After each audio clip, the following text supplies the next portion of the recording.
How to create a sticker for WhatsApp. To get started, first of all, open up the WhatsApp application on your phone. You will then be taken to the chats page.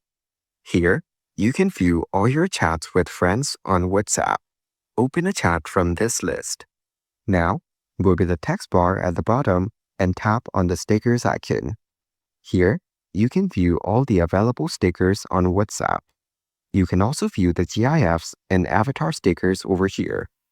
Now, tap on the Create button as shown. Here, you can choose the photo from your camera roll that you want to turn into a sticker. Now, select the photo that you like. After that, you can edit the sticker according to your preference. After that, tap on the Send button below.